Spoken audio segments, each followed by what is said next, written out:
This is Al Brooks. Thank you for watching the Brooks Trading course. This is the second of two videos on tight channels and microchannels.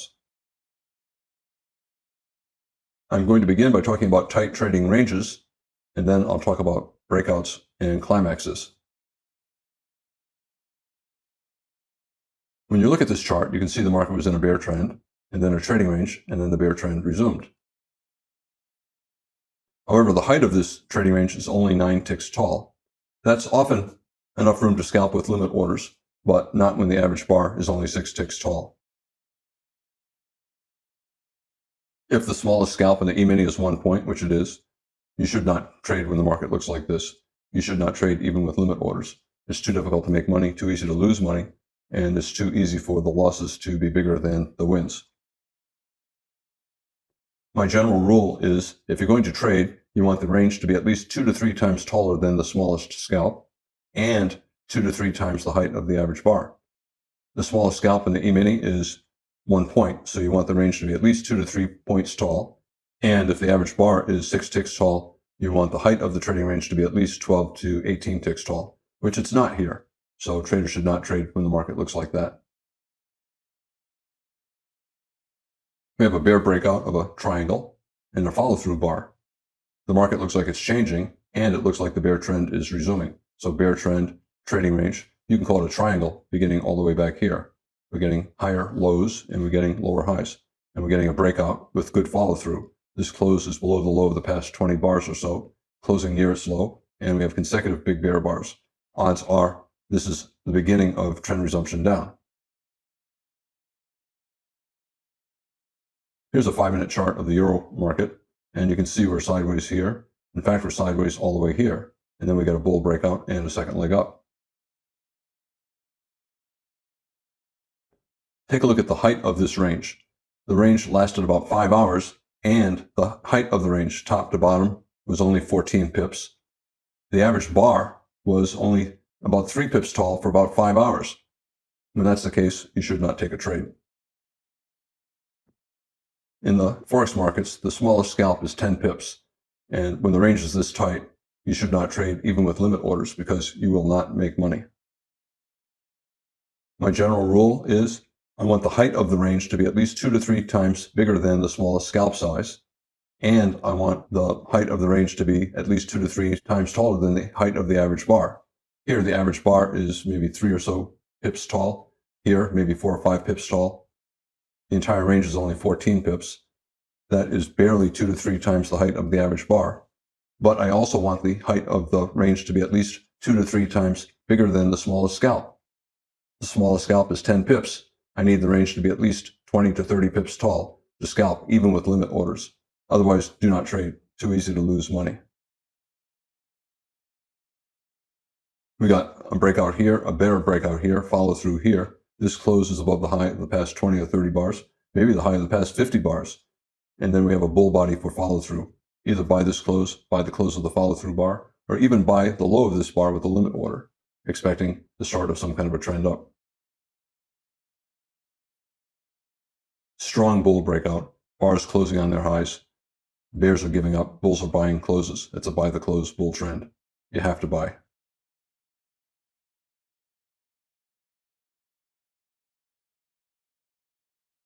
Here we have a micro channel. We have a bar, another bar that did not trade below its low, another bar that did not trade below its low, another bar that did not trade below the low of the prior bar. So this is a 4-bar bull microchannel. This bar traded below the low of that bar. So this is the end of the bull microchannel.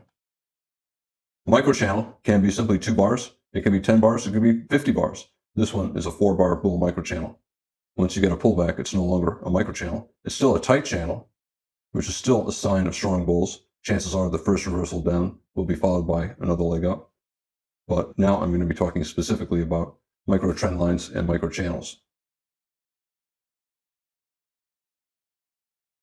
When you have a micro channel like this and you're starting to draw a trend line connecting the lows of this bar with that bar, that's horizontal, this bar or this bar and then this bar or that bar. It's a very tight channel. Most of the bars touch the line. Most of the bars are close to the line. And the bars are often very small, as they are here.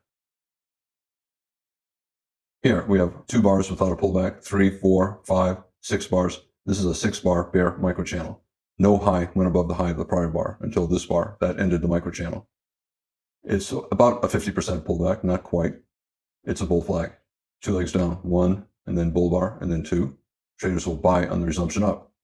Here, we have 2 bars, 3 bars, 4 bars without a pullback, and we finally break above the trend line here. So this is a 4-bar bear microchannel.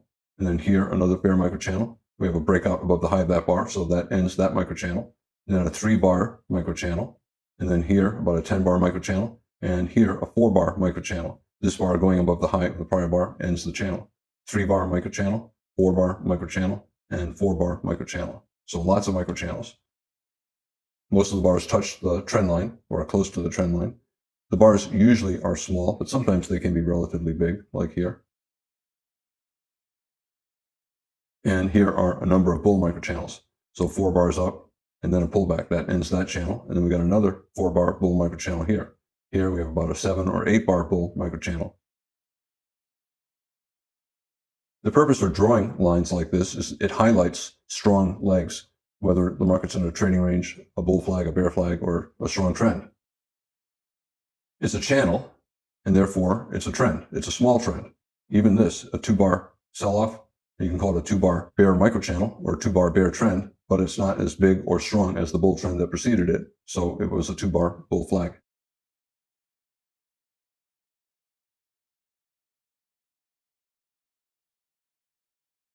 When you have a bull microchannel like this, and the bull bars are fairly strong, closing on the high, big bull body, a break above a bear channel, you can call it a wedge bottom. Traders will look to buy the first reversal down. They can buy with a limit order at the low of that bar, or they can buy with a stop above the high of this bar, expecting at least one more small leg up. Bear microchannel, good looking bear bars here and here. Bears will sell the first reversal up, expecting at least a little bit more down. They can sell with a limit order above the high of that bar, or with a stop order below this bar or that bar.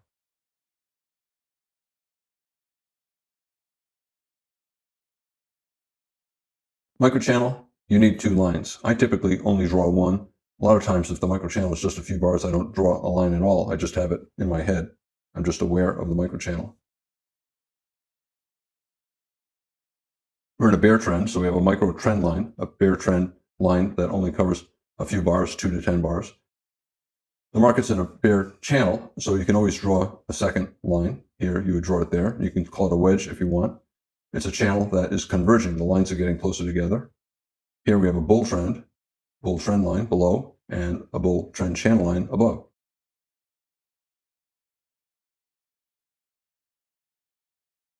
The channel line really adds nothing to what you're seeing, and you don't have to draw it. I virtually never draw it. I'm only interested in the trend line. Bear trend, so bear trend line. Bull trend, so bull trend line. The first reversal down below a pretty strong bull trend, probably buyers below, so I'm looking to buy. Even this, pretty strong bull trend, first reversal down, bulls will probably buy, but the correct stop is below the bottom of the bull breakout or the bottom of the bull trend. And you can see that if you bought that low and used the correct stop, you would have gotten out break even, or you could have bought more above a bull bar here or over here. You'd make money on the second buy and get out break even on the first buy. 1, 2, 3, 4, 5, 6 bars without a pullback. We finally have a pullback. So it's a 6-bar bull microchannel, and it has a couple pretty strong bull bars. Chances are traders will buy the first reversal down. And this becomes a bull flag. 3 pushes down, 1, 2, and then 3. This is a 5-minute E-mini strong bull breakout and a bull microchannel. The bull channel has 6 bars before having a pullback. Bull trend line. Bulls will buy the low of that bar, betting that the bear reversal attempt will fail and the market will go up at least enough to make a scalp. Once you see a strong microchannel beginning, a lot of traders will flip to a smaller time frame chart, like a 1-minute chart or a 2-minute chart. You might find an earlier entry on a smaller time frame chart. Most traders who are starting out should not be doing that. This is the 1-minute chart of exactly this chart. This blue box is exactly this blue box. 1-minute chart, 5-minute chart, 1-minute chart, 5 times more bars. This is the 5-minute entry. And if you're looking at the 1-minute chart, this is where you'd get filled if you took the entry on the 5-minute chart. However, on the 1 minute chart, there's also a bull microchannel. We have 7 bars here without a pullback and pretty good looking bull bars. So some traders will buy below the low of this bar, betting the bear reversal will fail. Others will buy on a stop above the high of this bar. That would be an example. They would enter there on the reversal attempt below the bull trend line, betting that the reversal attempt will fail. The entry price on the 5 minute chart is 20.9875, which is right there. This is the 5 minute entry. If you instead entered on the 1 minute chart, you entered here on the first attempt to reverse down or on the resumption up from this bull flag. The entry price on the 1 minute chart right here is 20.9725. It's 6 ticks less than the entry on the 5 minute chart. Here we have a 6-bar bear microchannel. This is the first reversal up above the high of the prior bar. So that is a breakout above the bear microchannel, the bear trend line. Bears can sell at the high of this bar. They get filled over here, or they could sell on the resumption down. This becomes a bear flag, and they sell the breakout below the bear flag, and they get filled here, just below the low of that bar. They bet the bulls will fail. They can look at a smaller time frame chart to see if they can find an earlier entry. This is a 1 minute chart of that. This blue box on the 5 minute chart. This is the same bars on the 1 minute chart. There are 5 times more bars. Here's where the bears sold on the 5 minute chart, and this is that entry. If you look at the 1 minute chart, this is exactly when you would have gotten short. However, you could look at the 1 minute chart and say, pretty good bear microchannel here, falling about 6 bars with a couple of good bull bars. Why not simply sell at the high of this bar, betting that the bull reversal will fail? That is okay to do. Here, the sell on the 5 minute chart was at 1.1304. And the 1 minute traders sold right here. And they sold 4 pips better than the ones who took the 5 minute entry over here. Again, most traders should not do this. They should simply stick with one time frame. However, if you're able to do it and you're able to make quick decisions and you're eager to get in, one way to get in is to look at the 1 minute chart. So if this is falling and you're saying, gosh, I'm hoping for a pullback so I can sell at the high of the prior bar, you can put up a 1 minute chart and see if there's a micro channel on that chart as well, and then sell at the higher bar on the 1 minute chart instead of waiting for the pullback on the 5 minute chart.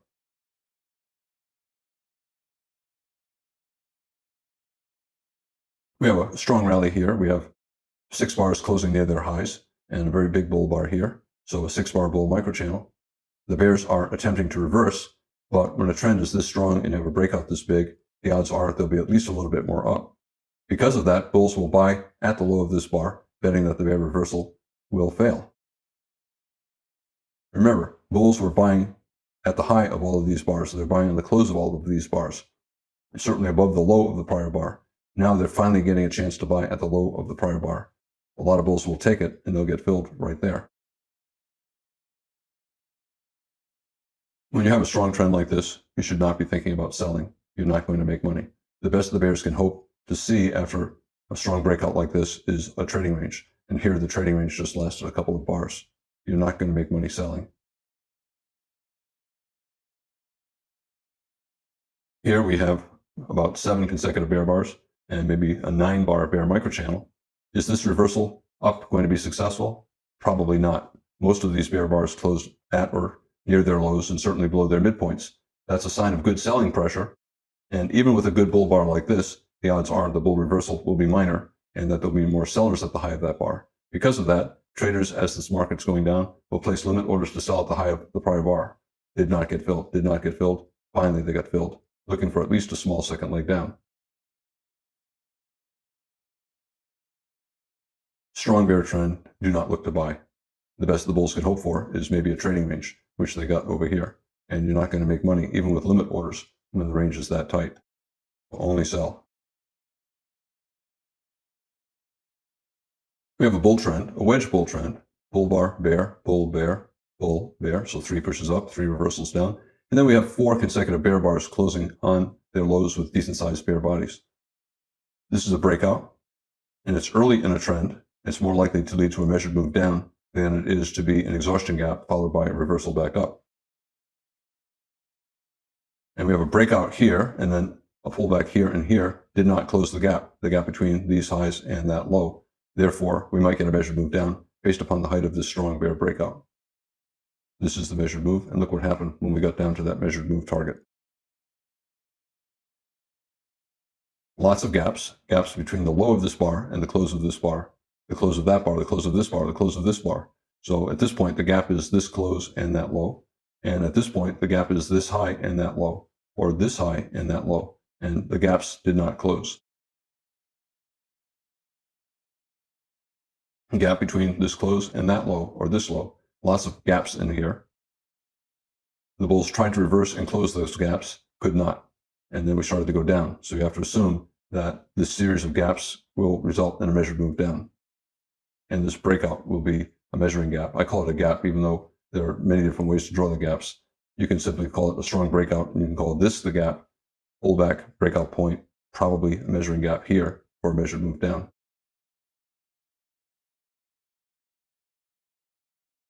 A similar strong bear breakout, here about 8 bars down, several closing on their lows, but it's occurring 20 or more bars into a trend. When you have a bear breakout 20 or more bars into the trend, and that breakout is the strongest that the bear trend has been, the odds are that it's going to be an exhaustion gap rather than a measuring gap. It can be a measuring gap, but a strong bear breakout late in a bear trend, more likely a sign of exhaustion, and usually followed by a trading range instead of a measured move down.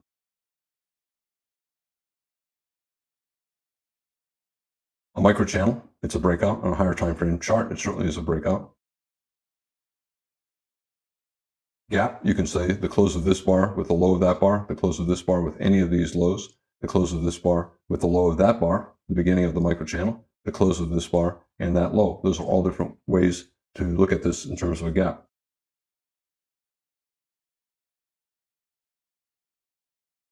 All of those little gaps eventually closed.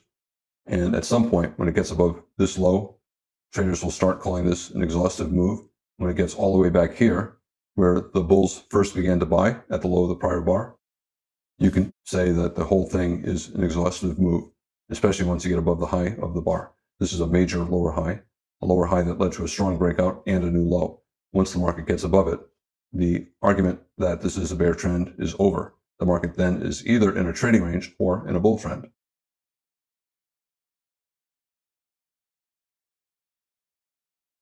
I'm going to talk a little bit now about whether a breakout is the start of a move or a climactic end of a move. Here, we have no pullbacks. This low is above that low, and that continued on for about 10 bars or so. So it's a microchannel. Here we have a lot of bars in the microchannel, and a lot of the bars are very big, closing on their highs, with not much overlap between the bars. Is this more likely to be an exhaustive end of a bull trend, or is it more likely to be a breakout that leads to a measured move?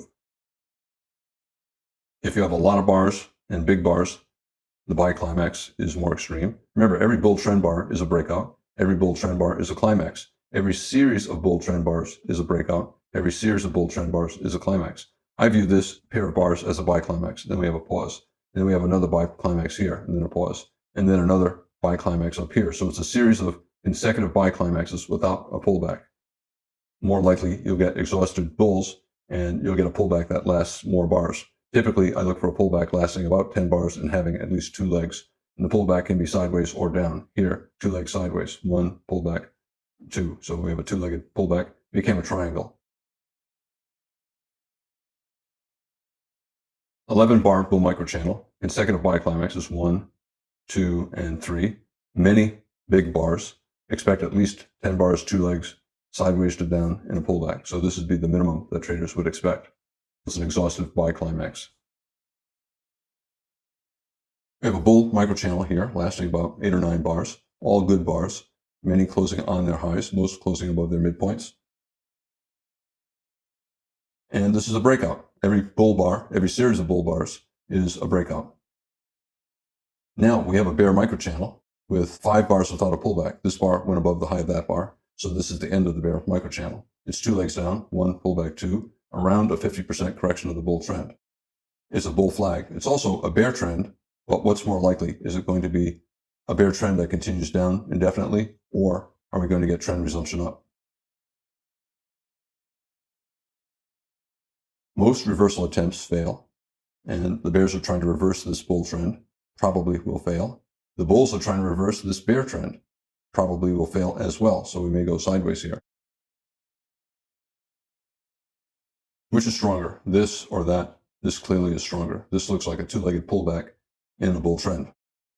And look at this bear bar and the follow-through bar, bad follow-through. We have a pair of bear bars, bad follow-through. Bear bar, bad follow-through. Bull bar, good follow-through, good follow-through, good follow-through. So a much stronger rally than the sell-off. This bear breakout probably is a bull flag and not the start of a bear trend.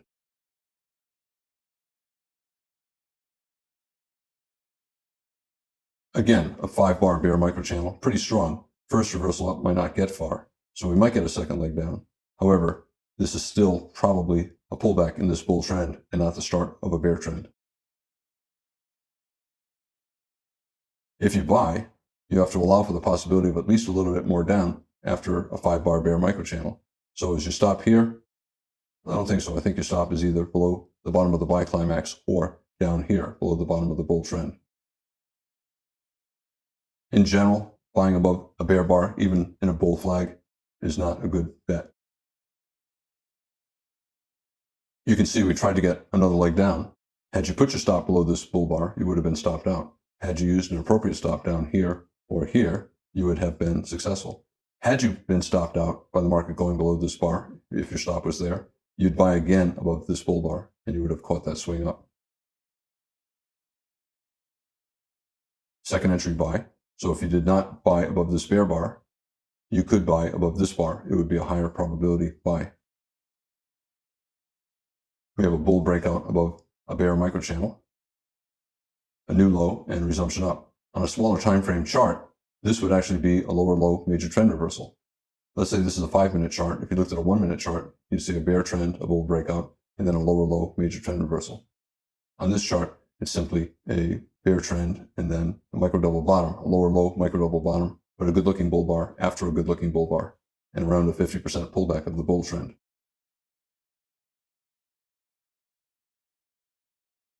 We have a bear breakout that lasts about 10 bars. It's a microchannel. Every high is at or below the high of the prior bar. That's a sign of strong bears. And a microchannel is a breakout. If not on this chart, then certainly on a higher time frame chart. We have a 4-bar bull microchannel here, 4-bar bull microchannel here. These are attempts to reverse the bear trend. But when a bear trend is in a very tight bear channel like this, every one of these bull reversal attempts will probably be a bear flag, a bear breakout, and lower prices. Most reversals fail, so traders should assume that the bull reversal attempts will become bear flags and that the bear trend will resume. It's a low 1 sell setup here. We had a low 1 here, and then it became a low 2. Traders will sell below that bar or below this bar, and they'll sell below that bar and below this bar or that bar, expecting the bull reversals to fail, even though they're bull microchannels. A 4-bar bull microchannel, and the same here, but minor compared to the size of the bear trend.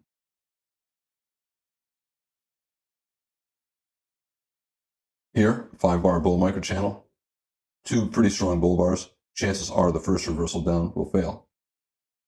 Traders betting on the reversal could buy with a limit order at the low of the prior bar. Here we have about a 10-bar bear microchannel.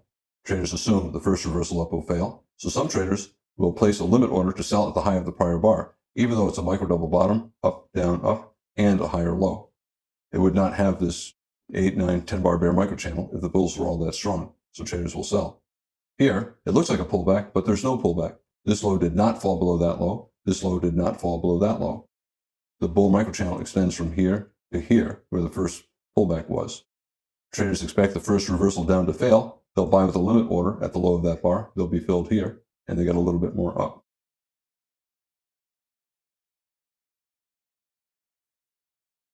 If you're looking to sell, do I want to sell this? No, the first breakout below a bull microchannel probably will fail. If I'm looking to sell, maybe I'll take a second entry, especially since we have a good bear bar here and the market went below it, triggering that short. and then we have a second bear bar here. Market went below it, triggering that short. This is a higher probability short than that. This is probably a buy. This is a sell. On the reversal up, we tried to bottom here, a decent looking bull bar, and we have a micro double bottom, down, up, down, up. It failed. And now we have a consecutive bottom attempt. This is a higher probability buy. Here's the first break below a bull micro channel. It failed. And then we have another small bull micro channel. This is a second attempt down. Higher probability of success. Also a decent looking bear bar. Also, the entire screen looks like a trading range. And when the market is near the bottom of a trading range, bulls like to buy second reversals up. When the market's near the top of the trading range, bears like to sell second reversals down. 3 pushes up and then a pretty strong bear microchannel. We fell for about 8 bars without a pullback. Strong bear breakout, especially these 4 bear bars. Probably the first reversal up will fail. It could be a strong enough breakout to result in a bear trend. It turned out that it was. You have to sell for any reason. A bull breakout above the bear microchannel probably will fail, so you can sell above the prior bar. You can sell below this bar, low 1 bear flag.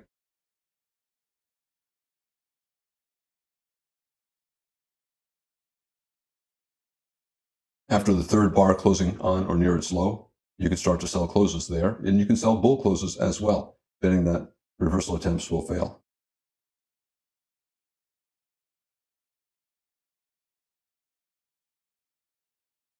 We're getting a series of bull bars here. Higher low, major trend reversal. Bear trend, bull breakout, higher low, head and shoulders bottom, left shoulder, head, right shoulder. Here, we're getting 3 bull bars, and then a doji bar, 4, 5, 6, 7 bull bars. This is probably strong enough so that we'll get at least a small second leg up. Therefore, the first bear break below the bull trend line will probably fail, and bulls will look to buy the reversal down, betting that it will become a bull flag instead of a bear trend. Traders will buy for any reason. They'll buy at the low of the prior bar. This is then a 2-bar bear microchannel. It's a bull flag. Bulls will buy above the high of the prior bar, betting that the breakout of the bull flag will go up high enough for a profit. And after the 3rd, 4th, or 5th close, traders will buy closes. Here they'll buy bull closes. The first bear bar, they'll buy the bear close, betting that the bear reversal attempt will fail.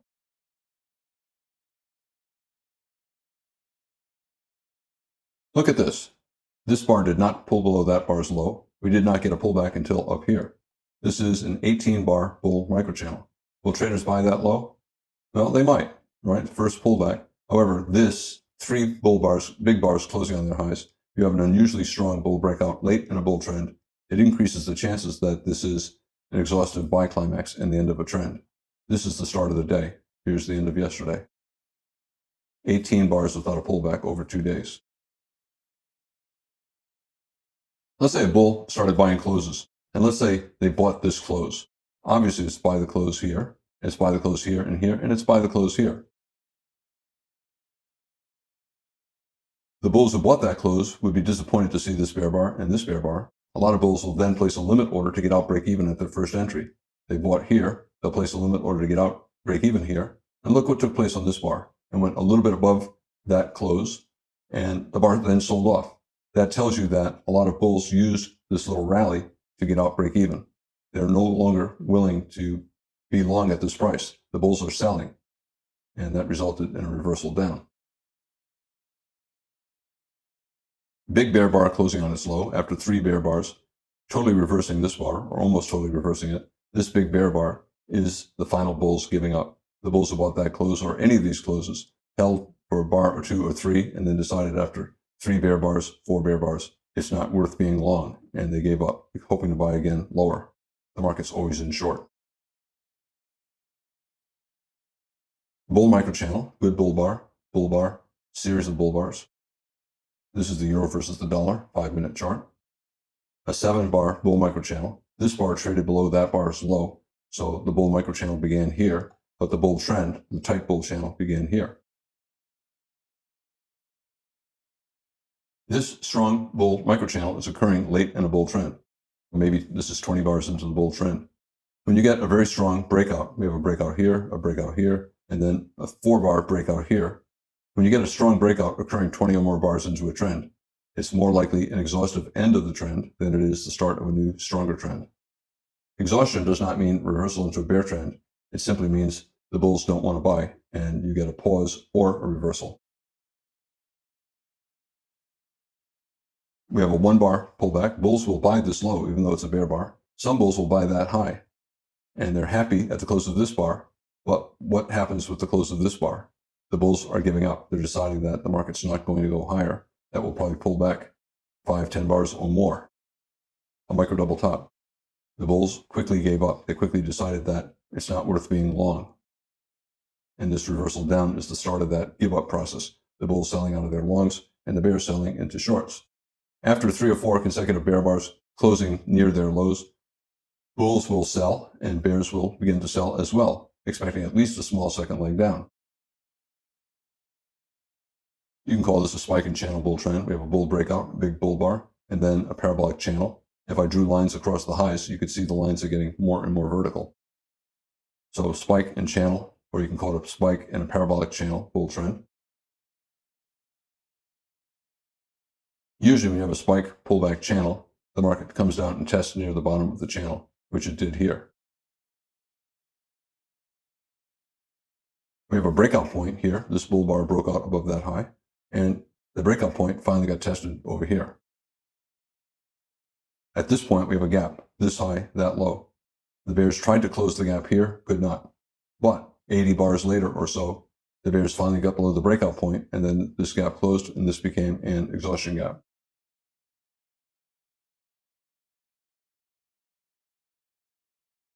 A fairly good sell climax. We have 5 consecutive bear bars, much stronger bear trend than this. Trend resumption, breakout, trading range, trend resumption down. And it's a bear microchannel. This high is above that high. This is the start of the bear microchannel, and it lasted about 5 bars. That's a breakout, and when you get a breakout occurring 20 or more bars into a bear trend, that breakout is more likely going to be an exhaustive move, an exhaustion gap, than it is the start of a stronger new bear trend. Should you sell the high of this bar? You can, but only if you can use a wide stop, maybe up here, and are willing to scale in higher. However, when you get a sell climax late in a bear trend, usually better not to take the sell. Wait 5 or 10 bars and see if the bulls can reverse. In this video, I began by talking about tight trading ranges, and then I talked about breakouts late in trends and trying to determine whether they will lead to a new leg in the breakout or will they be an exhaustive end of the trend. I'm Al Brooks. This is the second of 2 videos on tight channels and microchannels. Thank you for watching the Brooks Trading course.